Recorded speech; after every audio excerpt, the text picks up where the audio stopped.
এটা আজকে চূড়ান্ত করছি। এটার সম্পূরক তালিকাটা আমরা গত 10ই অগস্ট আপনাদেরকে জানিয়েছিলাম। আর আরেকটা করব 31শে অক্টোবর পর্যন্ত সময় নিয়ে।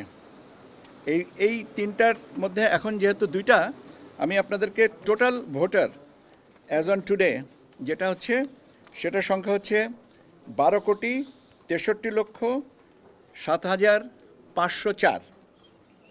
আমি আবার বলছি, 12,63,07,504 জন আমাদের এই ভোটার তালিকায় আজ পর্যন্ত অন্তর্ভুক্ত।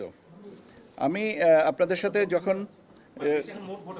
হ্যাঁ, মোট ভোটারের সংখ্যা হচ্ছে 12 কোটি, আপনার 12,63,07,504 জন। আমি আপনাদেরকে যখন গত 10ই অগস্ট যখন আপনাদের সাথে কথা বলেছিলাম, তখন আমি বলেছিলাম যে আমাদের দেশে মোট ভোটারের সংখ্যা হচ্ছে 12,61,70,900। স্বাভাবিকভাবে প্রশ্ন উঠতে পারে, আপনাদের কৌতূহল থাকার স্বাভাবিক, যে বাড়লো কেন। এটা আমাদের যখন আমরা প্রকাশ করি খসড়াটা, তার পরবর্তীতে যে একটা অন্তর্ভুক্তি হয়েছেন 1,37,642 জন।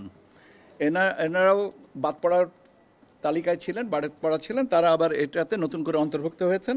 এবং প্রকাশিত তালিকার থেকে 1,038 জনকে কর্তন করা হয়ে গেছেন, যারা প্রকাশিত তালিকার পরবর্তীতে ইন্তেকাল করেছেন বা অন্য কোনো ইন্তেকালই করেছেন, যেটা বাদ গেছে। 1,038 জন, 1,038 জনকে কর্তন করা হয়েছে। আর অন্তর্ভুক্ত হয়েছেন 1,37,642। তার মানে দেখা যাচ্ছে যে আমরা যে বাদ পড়া ভোটারের কথা যেটা বলেছিলাম, তারপরেও অনেকে বাদ গেছিলেন, কিন্তু এখন উৎসাহিত হচ্ছেন এবং নতুনভাবে ভোটার তালিকায় অন্তর্ভুক্ত হচ্ছেন। সেই বিবেচনায় আজকে আমাদের ভোটার সংখ্যা হচ্ছে, আমি আবারও বলছি, 12,63,07,504 জন।